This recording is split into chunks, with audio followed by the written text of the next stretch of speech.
Foram 55 votos a favor e 12 contra, e o Senado aprovou na noite de ontem a MP 871, medida provisória que promove o pente fino em benefícios do INSS. Ela segue agora para a sanção do presidente Jair Bolsonaro, que já se manifestou anteriormente favorável à proposta. Pouco antes da sessão, a oposição fechou um acordo com o governo para assegurar a votação. Esse acordo prevê a inclusão na reforma da Previdência de um gatilho para que o prazo de cadastramento de trabalhadores rurais e pescadores seja renovado caso, ao seu término, evidentemente, não tenha havido o registro de um percentual mínimo ainda a ser definido para esses profissionais. Em entrevista ao Jornal da Manhã, hoje, o secretário especial de Previdência, Rogério Marinho, disse que a aprovação da medida provisória é um ponto positivo para o governo e demonstra que o Congresso está alinhado no debate sobre a reforma. Vera Magalhães. Pois é, Silvio, foi aos 45 ali do segundo tempo, né? Aprovou no limite da data, mas aprovou. Eu falava aqui já ontem sobre isso, da importância dessa MP, de por que ela compõe um arcabouço aí de medidas sobre a Previdência, que levam o governo a ter um discurso de que não busca só mais contribuição, mais tempo de contribuição, mais percentual de desconto por parte dos trabalhadores para a aposentadoria, mas que também está fechando os outros buracos possíveis por onde o dinheiro da Previdência podia ser drenado.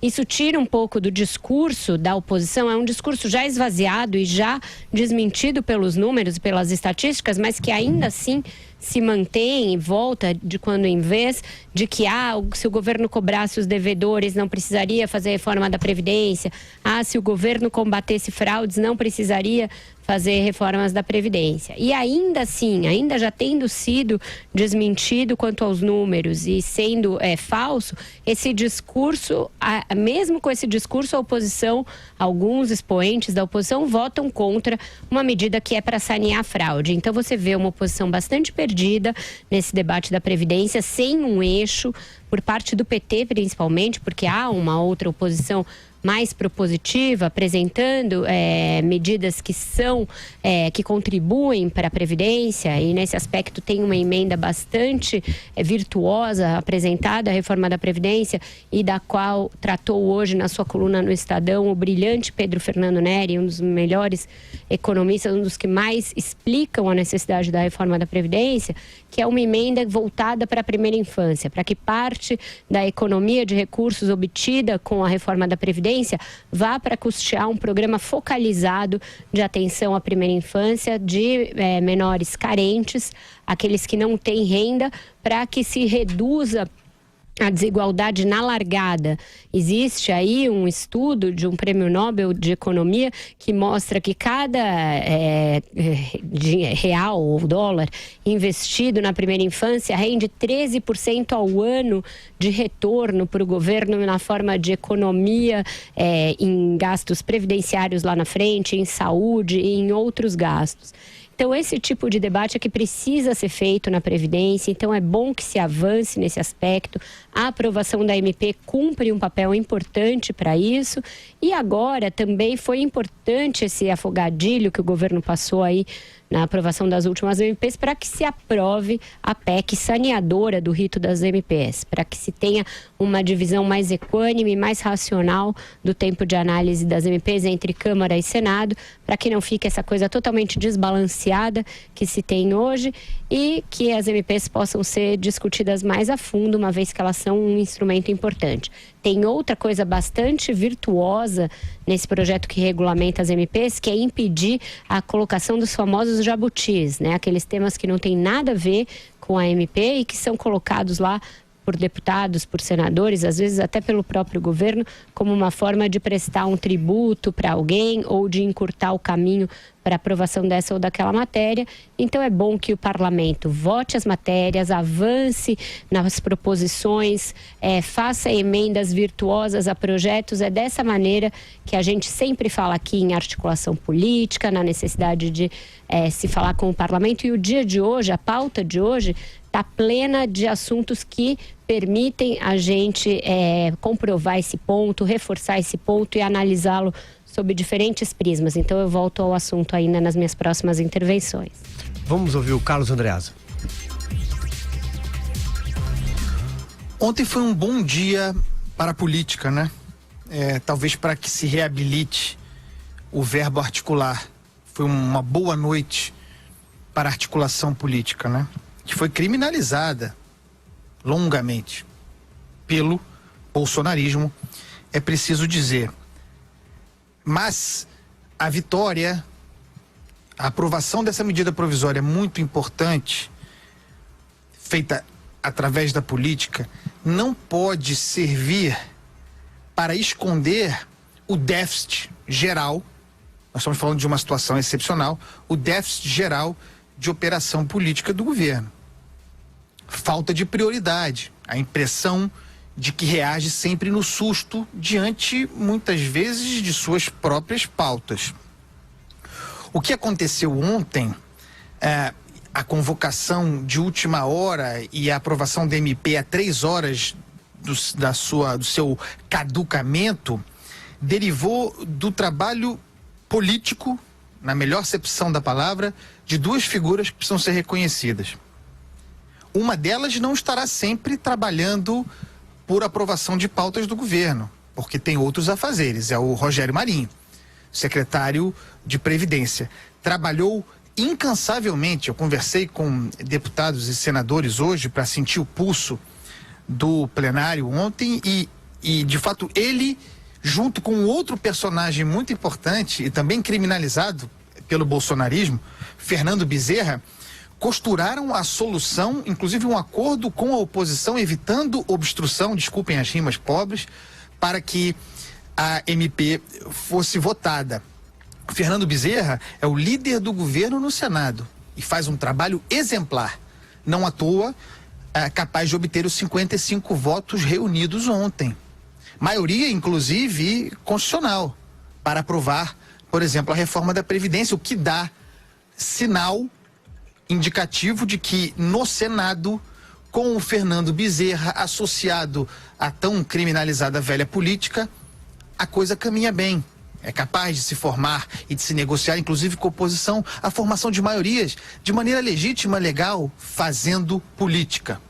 Porque um dos problemas que nós temos no Brasil é a ignorância a respeito do que seja fazer política, que é levado com lucro para muitos para o mau caminho.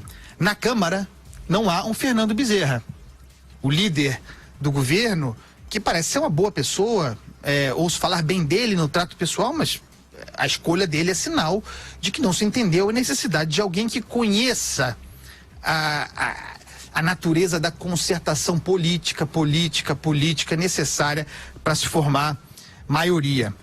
Então, aprovou-se ontem, aos 48 do segundo tempo, uma medida provisória muito importante. Há muitas outras e há aquelas que caducam.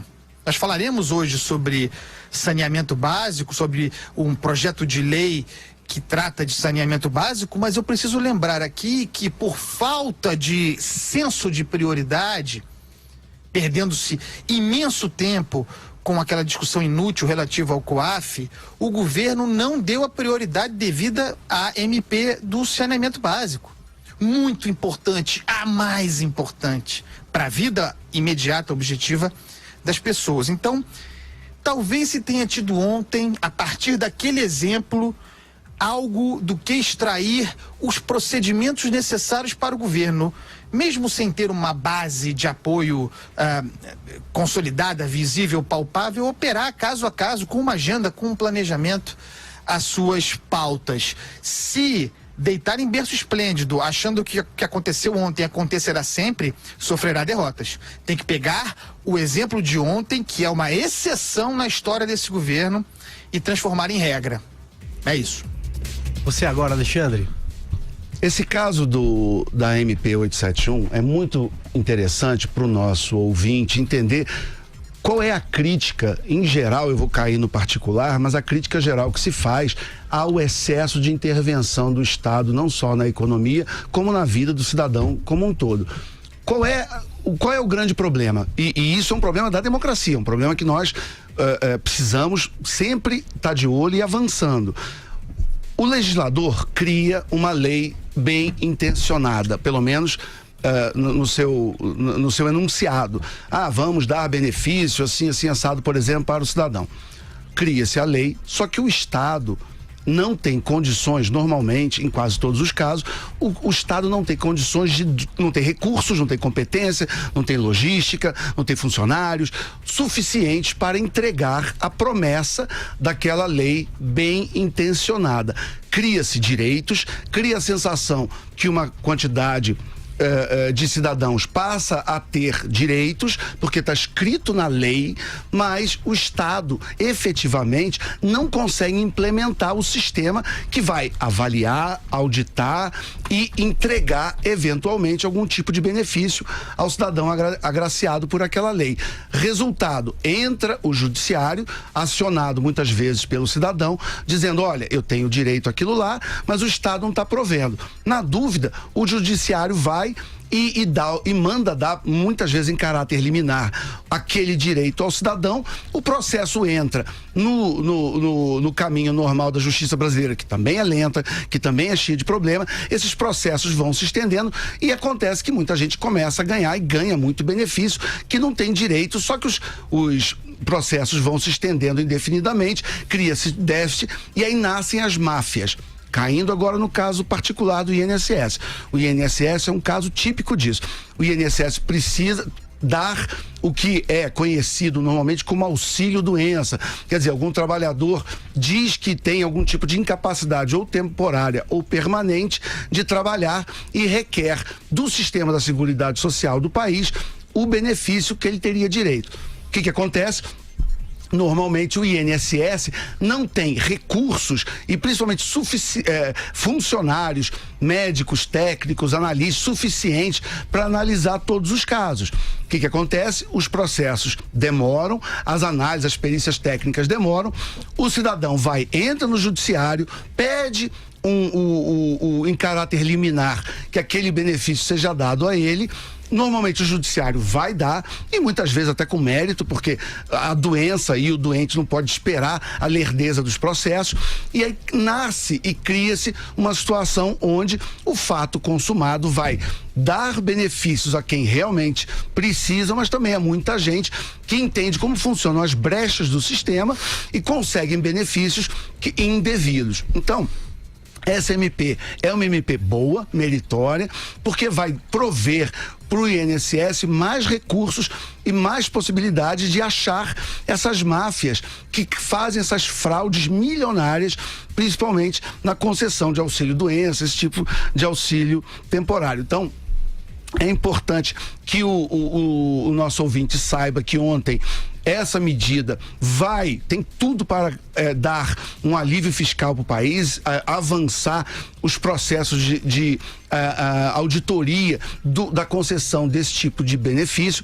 mas é também importante, e também ele deve ficar olhando para os senadores e para os deputados que foram contra, que não querem esse tipo de medida. É bom que cada um saiba a lista, nome por nome, e saiba quem é que foi contra, mas também é importante que o nosso ouvinte entenda que muitas vezes, quando um legislador cria uma lei toda bem intencionada, dá discurso, todo mundo aplaude, e ele diz que está dando benefício, todo tipo de benefício pro eleitor, é bom que se saiba que, em grande parte das vezes, o enunciado de uma lei não magicamente cria a possibilidade do Estado brasileiro ter recursos e ter dinheiro para dar aquele benefício. Então a MP vem num bom momento, vai ajudar, mas é muito importante que a gente aprenda de novo com episódios como esse, que o direito no papel da lei não significa condição para que o indivíduo efetivamente receba.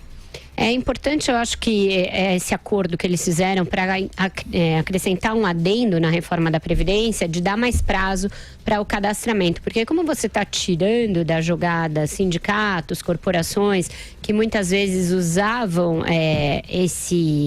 o fato de ter o acesso ao trabalhador rural ou a quem precisa de BPC, que são pessoas aí, populações carentes, e usavam isso para cometer fraudes, etc., muitas vezes também agora vai acontecer o oposto. Essas pessoas vão ficar sem informação de que precisam se recadastrar, e pessoas que efetivamente recebem o benefício de maneira lícita poderiam ficar sem recebê-lo. Então é importante dar mais prazo para o recadastramento, porque as pessoas possam se informar, etc. Então é uma contribuição positiva, alvissareira, que o parlamento deu para a MP. E só em relação ao que o Andreasa falou, de que não é sempre que o governo vai ter esses votos e que os 55 votos positivos na MP não significam necessariamente 55 votos para a reforma da Previdência.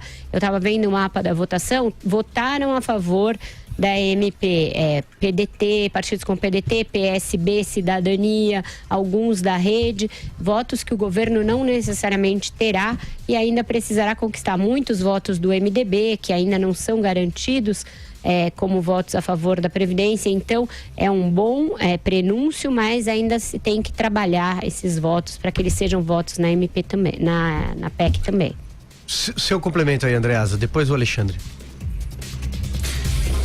Para complementar, o seguinte, está na pauta de amanhã da Câmara a PEC 70 de 2011, que altera a forma de tramitação das medidas provisórias, né?